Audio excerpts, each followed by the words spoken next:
कर्म करे किस्मत बने, जीवन का यह मर्म, प्राणी तेरे हाथ में, तेरा अपना कर्म, तेरा अपना।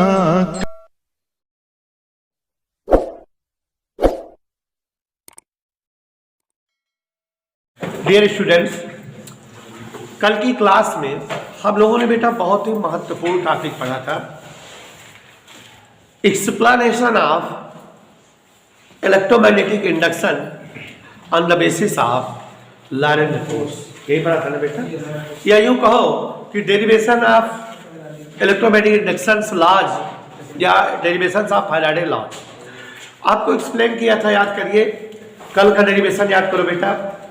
Firstly, we suppose a magnetic field of intensity vector B, which direction is perpendicular to the direction of surface of plane, and this magnetic field is generated by cross symbol. आपको बताए थे कि मान लेके बोर्ड के तल के लंबवत परपेंडिकुलर कोई एक मैग्नेटिक फोर्स है बेटा, और वो जो मैग्नेटिक फोर्स है बोर्ड के प्लेन के परपेंडिकुलर जो भी मैग्नेटिक फोर्स है, जो मैग्नेटिक फील्ड है, उसको क्रॉस सिंबल द्वारा क्रिएट कर रहे हैं, दिखा रहे हैं। And there are two plates, ऐसा भी सपोज किए थे कि दो प्लेट रखी हुई है parallel to each other, P Q and R S, and their first and P and R are connected with a wire of length L length के एक वायर से जोड़ दिए थे। याद आया बेटा? फिर देन आफ्टर हमने आपको एक्सप्लेन किया था बेटा, अगर जो है ये तैयार हुआ हो कि देयर इज अ मैग्नेट और स्टेट कंडक्टर, चाहे जो बोलो, which can move on P Q and R S, जो पी क्यू और आर एस पर मूव कर सकता हो। दिस कंडक्टर या consist of 3 electrons moving with velocity VD, drift velocity. कोई एक जो है प्लेट या मैग्नेट माने थे या जो इस पर चलाया जा सके, और उसके जो एटम्स थे उसमें जो इलेक्ट्रॉन्स थे वो VD वेलोसिटी से रनिंग कर रहे थे, ड्रिफ्ट मोशन कर रहे थे, और सबके सब मैग्नेटिक फील्ड में थे और परपेंडिकुलर मैग्नेटिक फील्ड में थे। We know that when any particle, charge particle moves in any magnetic field perpendicularly to the direction of magnetic field, then some magnetic force works on that charged particle, which is evaluated as the formula QVB sin 90. Means here a Lorentz force EVDB sin 90 acting on that free electrons. उस free electron पर एक force लगने लगा, EVDB Lorentz force है ना बेटा। Due to this force, free electron start moving either m to n or n to m, यम से यम की ओर या यम से यम की ओर जाने आने लगे। तो if free electrons move from M to N, अगर फिगर कल वाली याद हो, यम से यम की ओर मूव करे तो यहाँ पर इंड यम पर फ्री इलेक्ट्रॉन की लैक हो गई, कमी हो गई, इसलिए this end become positive, and N end जहाँ पर फ्री इलेक्ट्रॉन आ गए, इकट्ठा हो गए, that end become negative, and there will be a path created for the travelling of electron. Electron के ट्रेवल करने के लिए एक पाथ बन गया, क्या? M to N, N to R, R to P, P to M, ऐसे। It is a close circuit in which current is flowing. ये क्लोज सर्किट बन गया, करंट फ्लो हो रही है। This current is induced current which is created on the reason of Lorentz force acting on free electrons.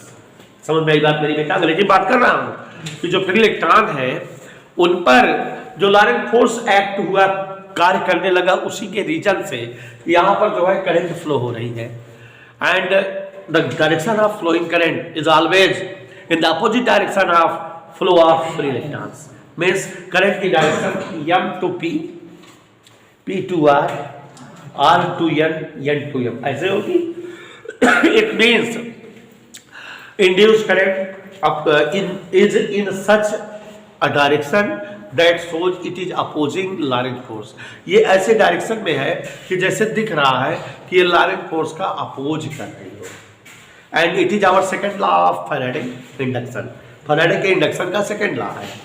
आपको बताया है in electromagnetic induction the direction of induced current is in such a way that it shows it is opposing the reason by which it produced. यही तो होता है कि ये ऐसी डायरेक्शन में होती है कि ये उस रीजन का अपोज करती दिखती है जिसकी वजह से ये स्वयं बनती है, क्रिएट होती है। इधर क्लियर बेटा? तो ये सेकंड लॉ का डेरिवेशन हो गया था। उसके बाद बेटा हमने बताया था कि now conductor even become current carrying conductor. इसमें चार्ज फ्लो हो रहा है ना, इसका मतलब करंट फ्लो हो रही है, तो इसका मतलब ये करंट कैरिंग कंडक्टर हो गया, which is situated in the magnetic field. When any current carrying conductor is situated in any magnetic field, then Lorentz force act on that conductor, which is IBL sin 90। नहीं समझे बेटे? ये conductor यवेन magnetic field में था और इस पर क्या क्रिएट हो रहा था? Laurent force. कितनी वैल्यू थी उस फोर्स की? IBL। और जब IBL लग रहा था, इस पर लॉरेंट फोर्स लग रहा था, due to this force if there is a displacement delta x in delta t time. हमने मान लिया था कि अगर इस यवेन का प्लेस बदलकर m dash n dash delta x displacement ये शो करेगा, force into displacement means work done. तो यहाँ लॉरेंट फोर्स के अपोज में हमने वर्क डन इसमें कराया। तो वर्क डन की वैल्यू क्या आई थी? Ef into delta x। Ef की वैल्यू IBL साइन 90 हो गया था, साइन इसको लिखे नहीं थे। तो वर्क डन याद करो, हवा में IBL into delta x, the value of L into delta x become area delta A। तो IB delta A, we know that B into A is maximum flux phi। Maximum flux क्यों कह रहे हैं? क्योंकि फाई की value BA कास होता है, तो यहाँ BA हो गया, कास की वैल्यू मैक्सिमम है। तो अब बेटा यहाँ पर जो है आ गया work done W equal minus I into delta phi, I into delta phi है ना, B इंटू डेल्टा ए हट गया।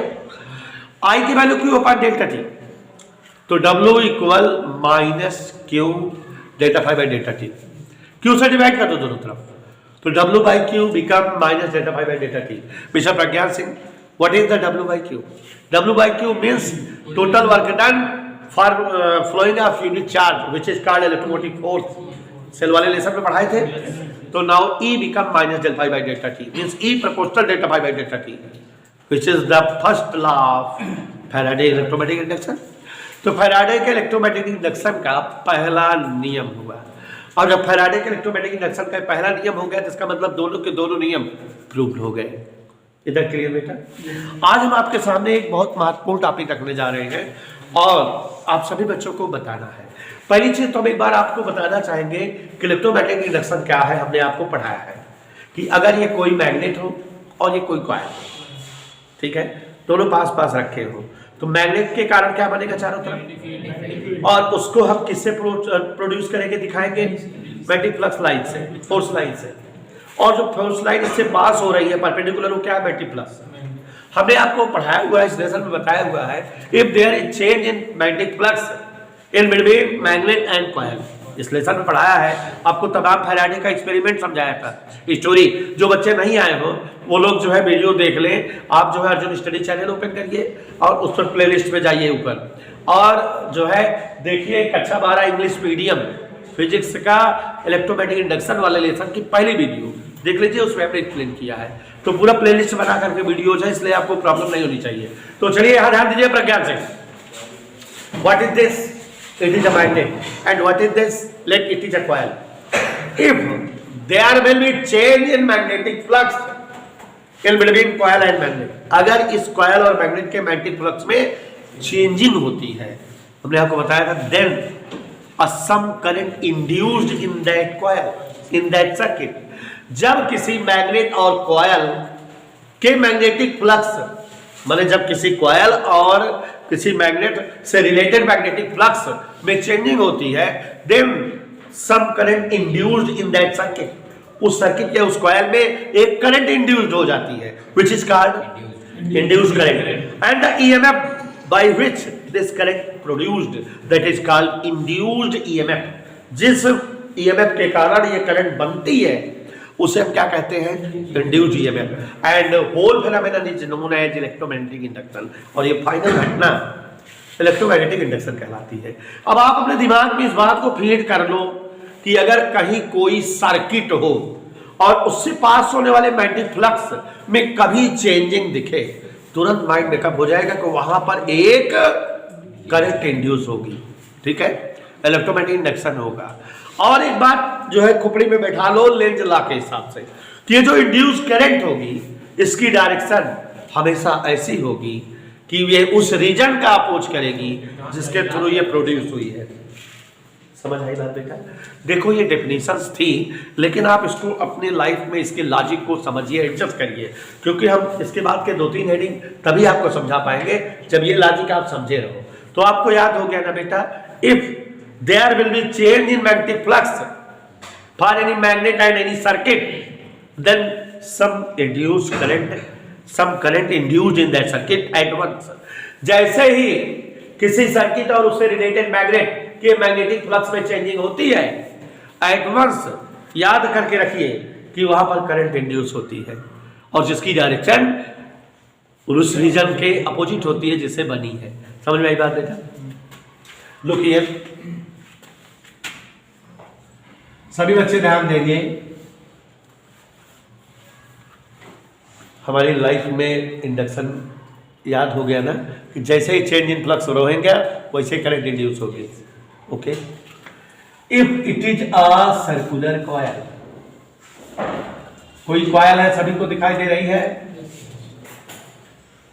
If it is any coil, coil in front all of you in the board there is a coil, symbol of coil, and Nikhil बेटा इस coil से if be attached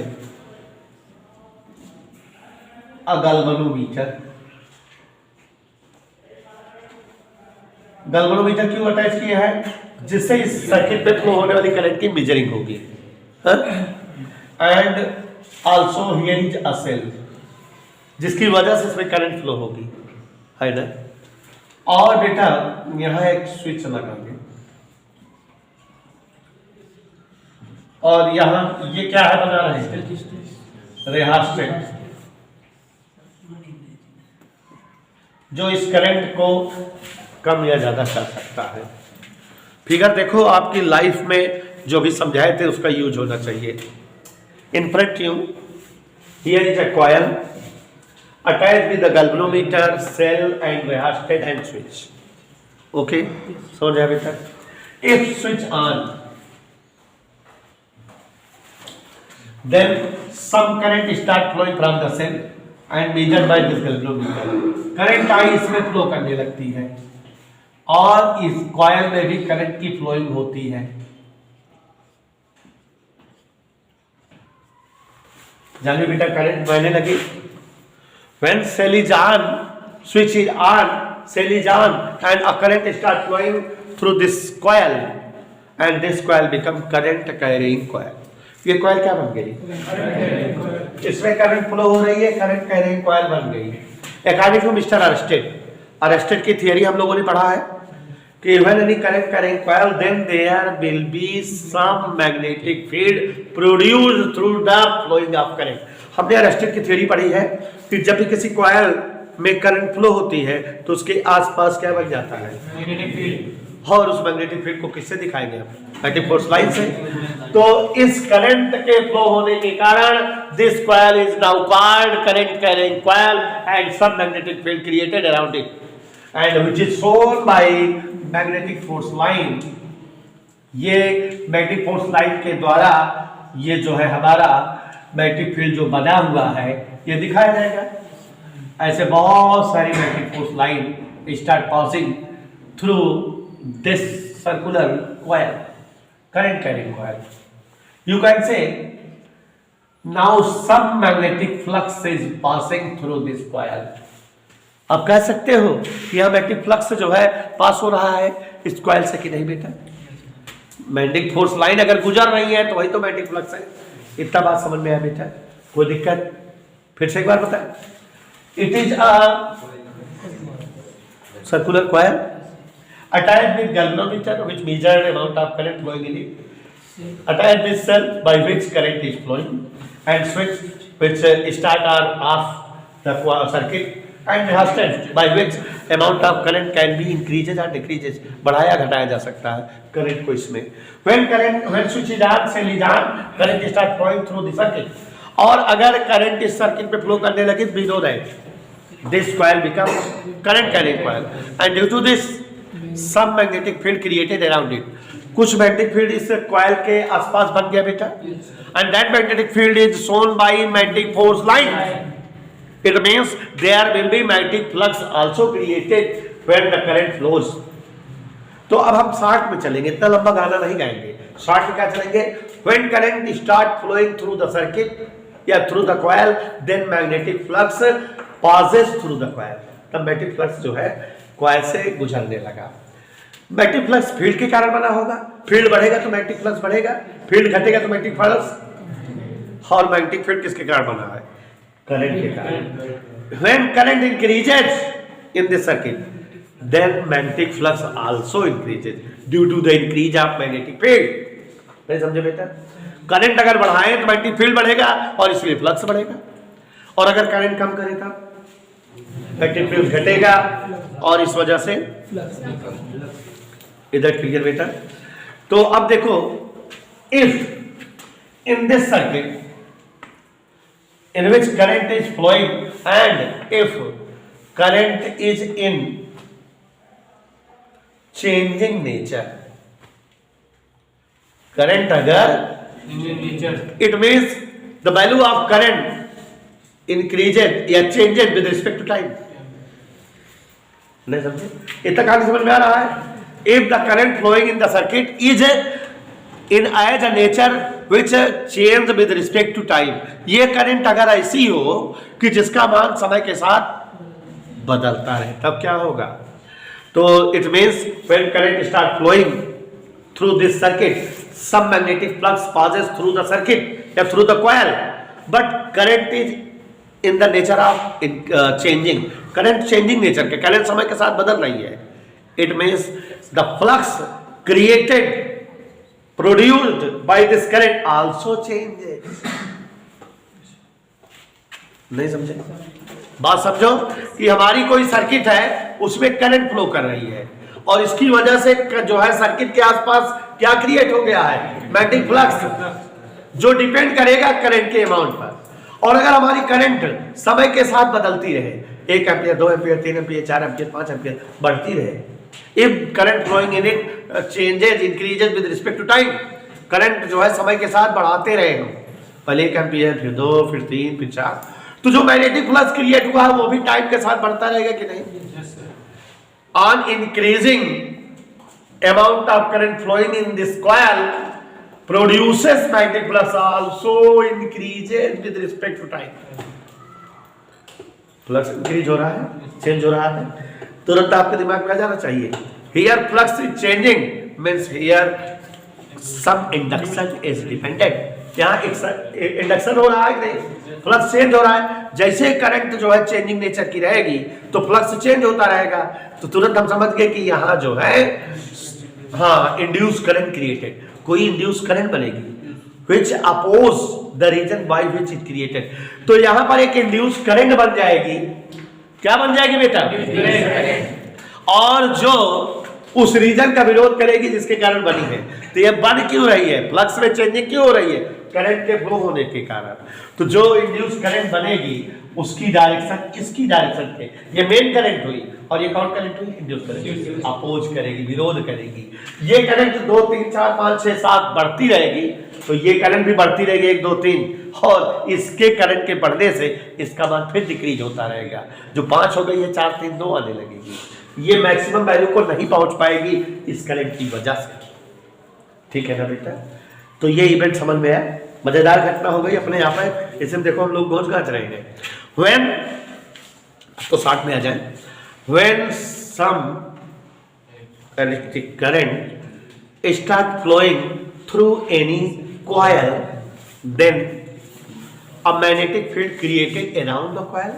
Due to this, some magnetic flux passes through the coil, magnetic flux जो है coil से गुजरा।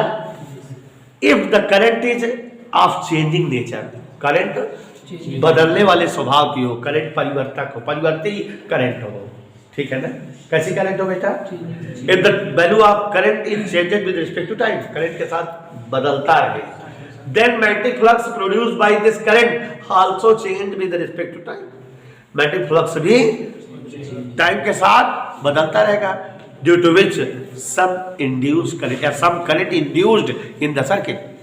जब flux change होगा तो हमारे खोपड़ी में फैराडे मर गए बताकर कि वहां पर तुरंत करंट इंड्यूस हो जाएगा और वो करंट इस मेन करंट का अपोज करेगा, क्योंकि मेन करंट की वजह से फ्लक्स चेंज हुआ और तभी बनी, ये अपने प्रोड्यूसन का अपोज करेगी। तो माने इस इंड्यूस करंट की वजह से यहां मेन करंट की वैल्यू डिक्रीज होगी, ये मैक्सिमम वैल्यू को नहीं पहुंच पाएगी। समझ आ रहा है? जो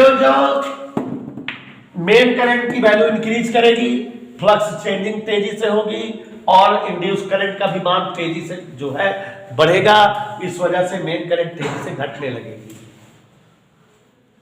एक और बात, this event again become vice versa, मतलब ये जो करंट है इंड्यूस करंट, इस करंट को समय के साथ बदलते रहने से ये करंट समय के साथ बदलती हुई मिलेगी और इस करंट के बहने से यहां मैग्नेटिक फ्लक्स बनेगा कि नहीं?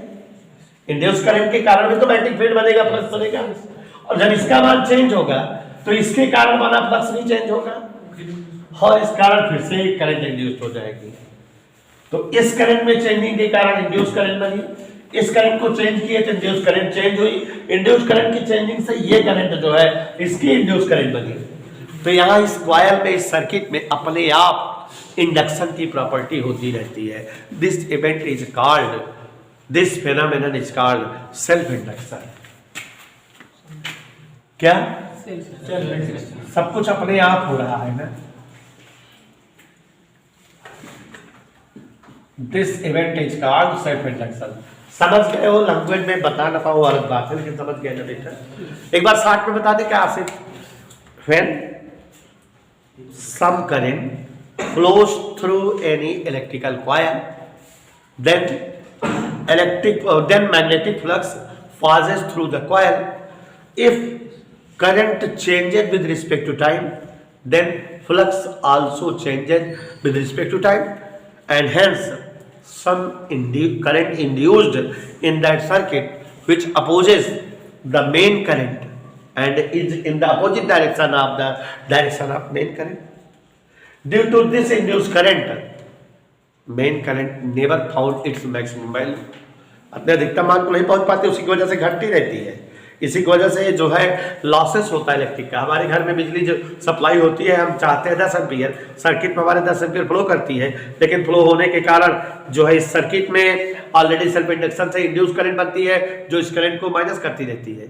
तो हमको 10 की जरूरत है, जब तक 12-15 ना आए तब तक 10 ना मिले, तो मतलब कि अनर्गल बिजली वेस्ट होती है ना बेटा। तो सेल्फ इंडक्शन, तो ये चीज सेल्फ इंडक्शन है। समझ में आया सबको? सेल्फ इंडक्शन समझ में आया बेटा? अपने आप करंट के चेंजिंग नेचर के होने के कारण फ्लक्स में चेंजिंग होना और करंट का इंड्यूस हो जाना, और उस इंड्यूस करंट के मान के चेंज होते रहने से मेन करंट का मान जो है मैक्सिमम ना हो पाना, और मेन करंट के चेंजिंग से इंड्यूस करंट का चेंज होने से फिर से यहाँ करंट का इंड्यूस हो जाना, सेल्फ इंडक्शन कहलाता है। और जो सेल्फ इंडक्शन की घटना होती है, अब इसमें एक इंपॉर्टेंट टॉपिक आपके सामने रखने जा रहा हूं। सेल्फ इंडक्शन की जो घटना होती है, इसमें जो फ्लक्स बन रहा है जानवी बेटा, ये किस पर डिपेंड कर रहा है? फ्लोइंग करंट पर। अगर करंट की वैल्यू बढ़ाओ तब, अब करंट की वैल्यू कम करो तब। तो ध्यान से सुनिए, if when I current flows through this circuit, then phi is the flux for each turn of the coil. इसका मतलब कि मान लेते हैं इस सर्किट में जब I करंट बहती है तो इसके एक टर्न का फ्लक्स कितना होता है, और अगर इस कॉइल में n टर्न हो तो टोटल फ्लक्स कितना बनेगा? ठीक है। और टोटल फ्लक्स किस पर डिपेंड करेगा बेटा? है ना बेटा? नहीं समझे? If phi is the flux for each turn at the current I flowing. when जब करंट I फ्लो करती है तो कितना फ्लक्स बनता है जो है टर्न का I, और अगर कॉइल में n टर्न हो तो कुल कितना फ्लक्स हो जाएगा n फाई, और वो किस कारण बना? I के कारण। I बढ़ेगा तो फ्लक्स बढ़ेगा, I घटेगा तो फ्लक्स घटेगा। n phi is directly proportional to the amount of flowing current. तो अब यहाँ पर देखो जरा, n phi equal proportional symbol हटाया गया और एक कांस्टेंट यूज किया गया, उस कांस्टेंट को बेटा L से डिनोट करते हैं। तो हियर n फाई इक्वल है Li and L become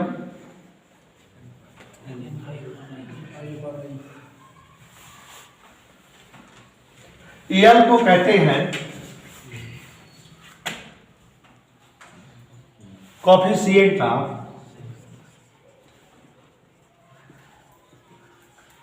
self induction. क्या कहते हैं बेटा? ठीक है, या इसी को कहते हैं सेल्फ इंडक्टर। ठीक है, इसकी यूनिट निकालो बेटा, ऊपर फाई नीचे I weber per ampere. In short it is called also henry. क्या? इसकी डेफिनेशन निकाल सकते हो ना बेटा, कैसे? If I equal 1 then L equal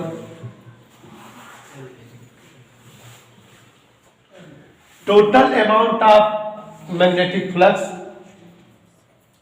produced for flow of unit current, it's called self inductor।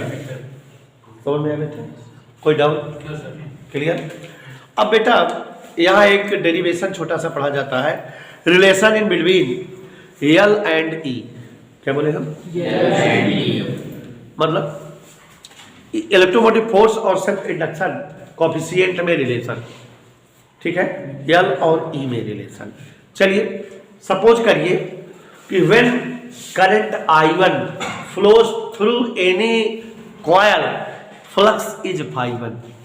नहीं समझे बेटा? जब I1 करंट फ्लो करती है तो फ्लक्स कितना होता है? phi square. और जब करंट चेंज होकर के phi2 फ्लो करती है तब फ्लक्स क्या हो गया? यहाँ ये क्या बताया था आपने? n phi इक्वल, माने जब करंट I1 थी प्लस phi1 था तो n phi1 will be L I1। नहीं समझे? और जब जो है phi2 हो गया फ्लक्स तो ये किसके इक्वल हो जाएगा? L I2। Any doubt? If phi1 and phi2 are the flux for each turn on flowing I1 and I2 current in the circuit। जब सर्किट में I1 करंट बहती है तो एक टन का फ्लक्स क्या मान लेते हैं? phi1। और जब I2 करंट फ्लो होती है तब एक टन का फ्लक्स क्या मान लेते हैं? समझ आ रहा है बेटा? तो n phi1 equal L I1 इससे, और n phi2 इक्वल, कोई डाउट बेटा? समझ आ रहा है बेटा? माइनस कर दो 2 से 1 को, तो n phi2 minus n phi1 will become L I2 minus L I1। Any doubt? Here n is common, I2 minus phi1 can be written as, और हुआ वहां डिवाइड बाय डेल्टा t। नहीं समझ में? According to Mr. Faraday's second law of electromagnetic induction, first law of electromagnetic induction, it is said as minus E। क्यों? E equal minus n delta phi by delta t। तो ये n delta phi by delta t minus लगा दिया हमने। ये क्या आया बेटा? तो E equal relation in between electromotive force and self inductance। L की वैल्यू अगर यहां जानना चाहे तब क्या होगी? कोई डाउट बेटा? अच्छे से समझो, क्योंकि इसी से रिलेटेड है म्यूचुअल इंडक्शन। क्या है? जो चीजें जो टॉपिक, जैसे इसमें सेल्फ इंडक्टर है तो वहां म्यूचुअल इंडक्टर होगा, रिलेशन सेल्फ इंडक्टर और ही है तो वहां म्यूचुअल इंडक्टर और ही रहेगा। दोनों कॉपी है एक दूसरे की, एक समझे रहोगे दूसरा आ जाएगा। ये समझ में आया बेटा? अब यहाँ बेटा जान बेटा एल की डेफिनेशन यहाँ भी बना सकते हो। कैसे? इसको यूनिट कर दो, delta I by delta T is 1, L is minus C. बताओ delta I by delta T क्या है? कोई लड़का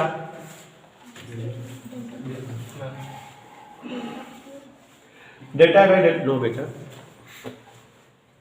delta I by delta T को कहते हैं rate of change of current, और कुछ नहीं होगा बेटा। क्यों बाई डेल्टा टी आई होता है, आई बाई डेल्टा टी नहीं क्यों होता, आई इंटू डेल्टा टी होता तो क्यों हो जाता, ठीक है। तो इसको क्या बोलते हैं? Rate of change of current. तो आप डेफिनेशन बना सकते हो, if there is unit rate of change of current through any coil then produces EMF या induced EMF is called self inductor, ठीक है। या the value of self inductor is same as the produce या induced EMF at unit rate of change of current. किसी भी तरह बोल सकते हो ना बेटा। तो यहाँ दोनों जगह डेफिनेशन बना लिए कि नहीं बेटा। अब हम लोग जो है सेल्फ इंडक्शन ये जाने तो एक दो फिगर के लिए सेल्फ इंडक्शन निकालेंगे। जैसे किसी सर्कुलर कॉइल के लिए सेल्फ इंडक्शन निकालेंगे, और बेटा किसी करंट कैरिंग टोरॉयड का सेल्फ इंडक्शन निकालेंगे, ठीक है। कोई करंट कैरिंग कॉइल है तो उसका सेल्फ इंडक्शन क्या होगा, इसी फार्मूले से निकालेंगे। L equal L phi by I, phi को क्या लिखते हैं? बी इंटू ए, तो बी की वैल्यू लिख देंगे, ए की वैल्यू अपने आप आ जाएगा। तो हम लोग अभी निकालेंगे किसी सर्कुलर कॉइल का सेल्फ इंडक्शन इंडक्टर, और बेटा किसका? टोरॉयड नहीं बोले, सॉलिनॉइड का सेल्फ इंडक्टर, ठीक है। और फिर आपको बताएंगे कि सेल्फ इंडक्शन से क्या लॉसेस होते हैं, उससे दूर कैसे किया जाता है। तो ये हमारा सेल्फ इंडक्शन फिनिश हो जाएगा। फिर हम लोग क्या पढ़ेंगे? म्यूचुअल इंडक्शन, ऐसे ही पूरी चीज़ें पढ़ेंगे उसमें भी, ठीक। तो थोड़ा लिखा पढ़ी हो जाएगा। Self induction is discovered by self induction is discovered by American scientist Mr. Joseph Henry, JOSEPH, Joseph Henry. हाँ, न्यू लाइन से कामा न्यूटन कामा में, न्यू लाइन से कामा न्यूटन कामा में the phenomenon of electromagnetic induction, the phenomenon of electromagnetic induction, phenomenon of electromagnetic induction in which on flowing current, in which on flowing current in a coil, in a coil the current is induced, the current is induced, the current is induced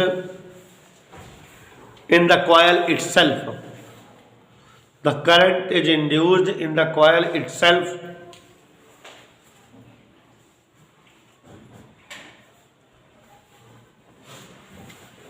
is known as self induction.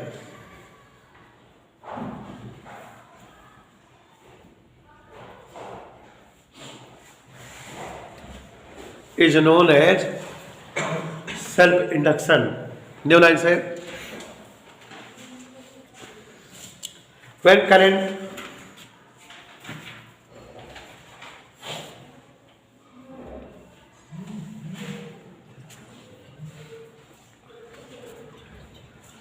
is passed in any coil, comma close कर देना, उसके बाद बोल रहे हैं नई line से ना।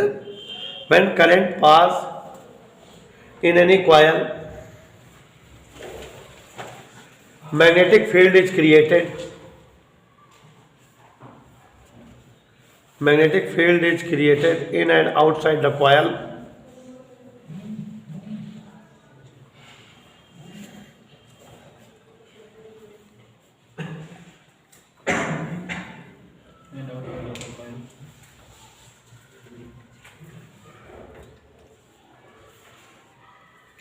in and outside the coil, and magnetic flux is linked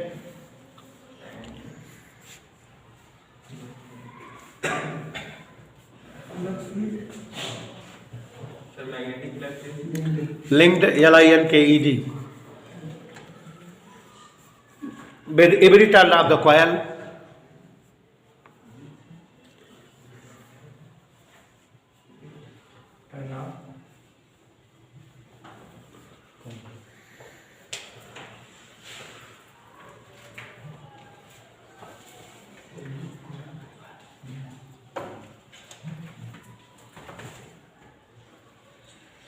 लिखे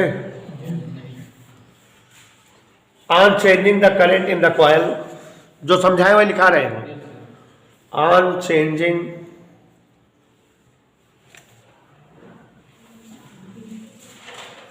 the current in the coil, flux linked with coil also changes.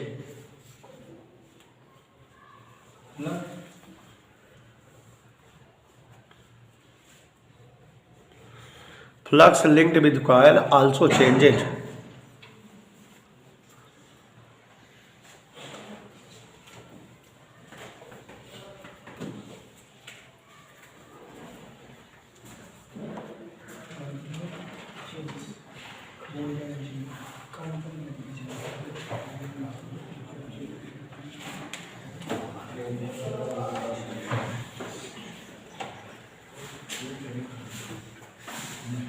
लिखा hence Faraday laws of electromagnetic induction.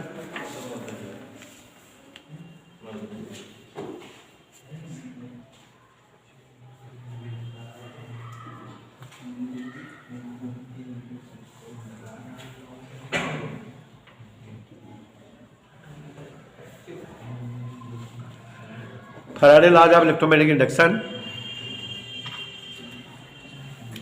Current induced in the coil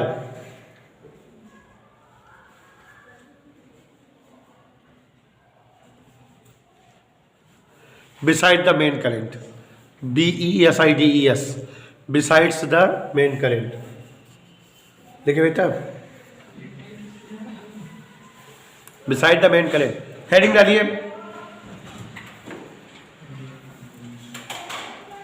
Coefficient of self induction, coefficient of self induction or self inductance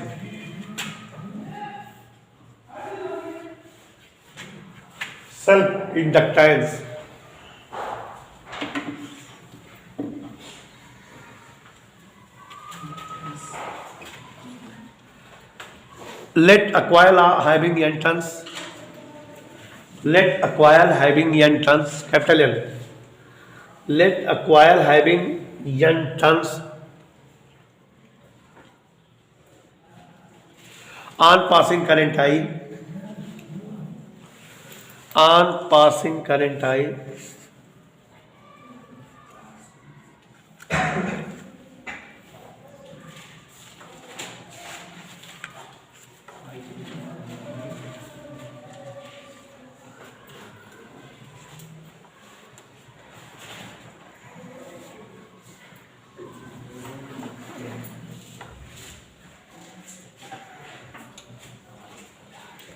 on flowing current I, flux phi produce for each turn,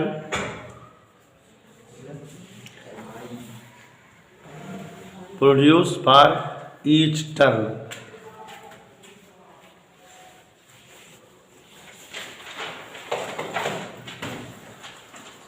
नहीं ऐसे this flux is directly proportional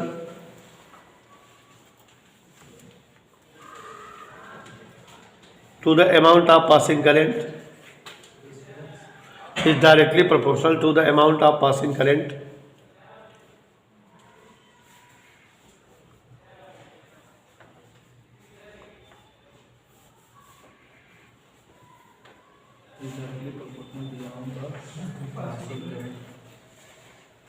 New line sign, that is I full stop, P full stop. N phi proportional I implies N phi equal Li.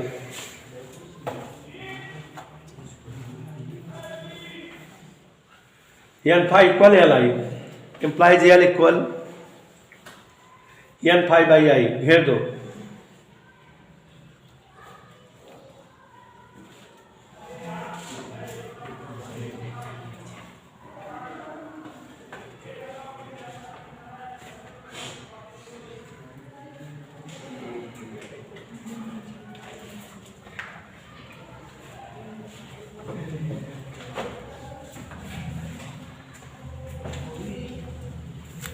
देखा बेटा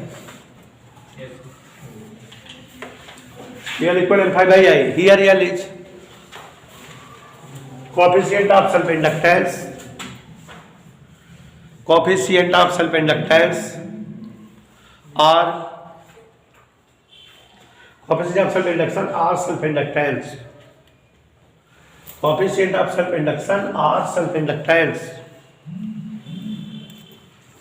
लिखा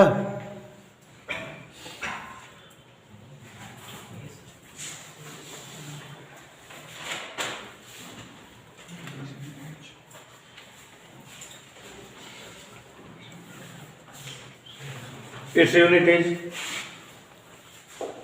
Weber per ampere. Its unit is Weber per ampere R over R Henry.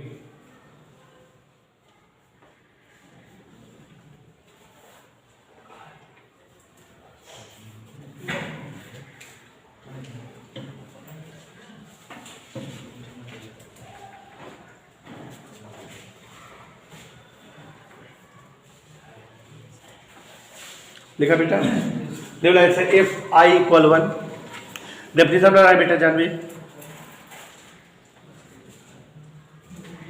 If I equal 1 then L equal N five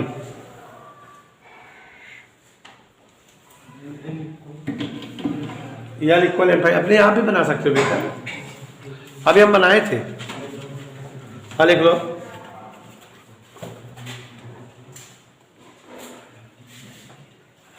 coefficient of self-induction of any coil. Coefficient of self-induction of any coil is equal to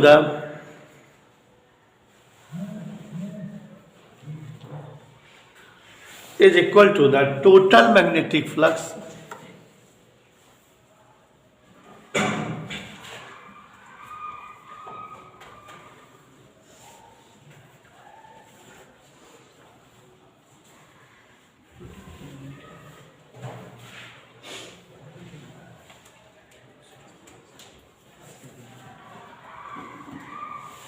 total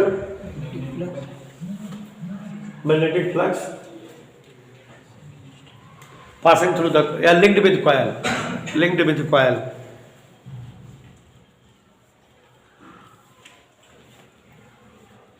देखा बेटा heading कर दो relation in between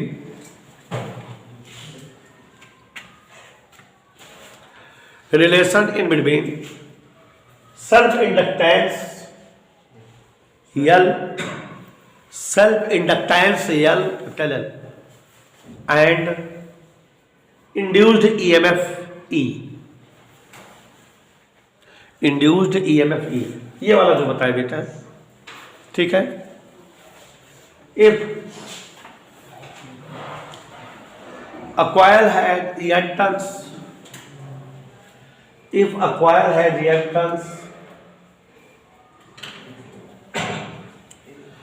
on flowing current I1 and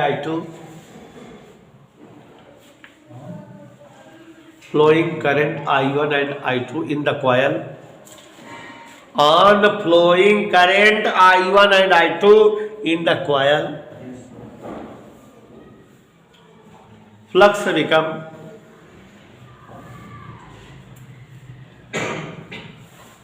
phi1 and phi2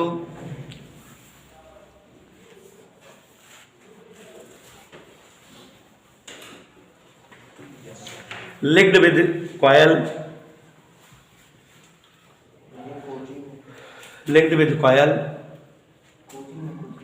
F.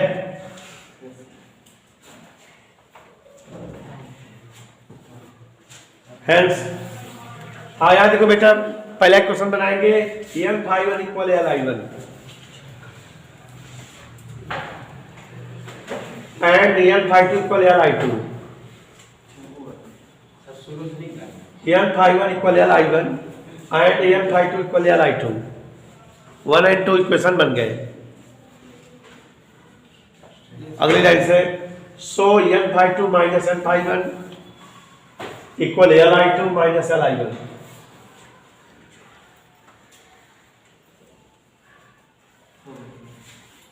So N delta phi equal L delta I.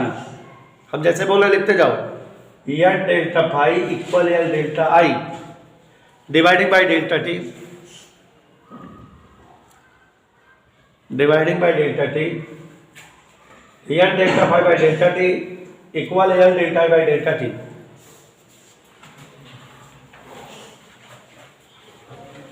लिखा बच्चों?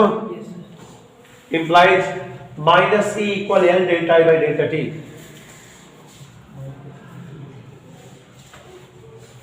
Implies E equal minus L delta I by delta T.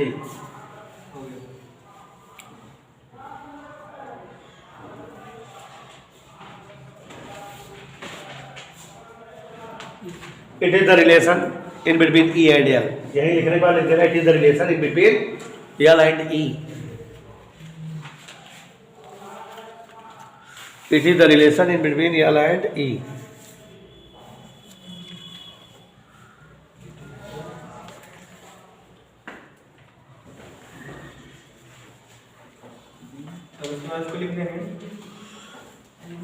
शांत रहा करो. ठीक है. Implies L equal, definition निकालेंगे बेटा L की. L equal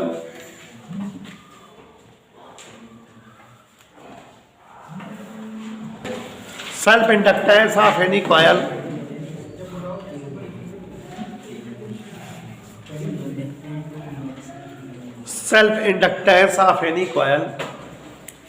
is the same as amount of induced EMF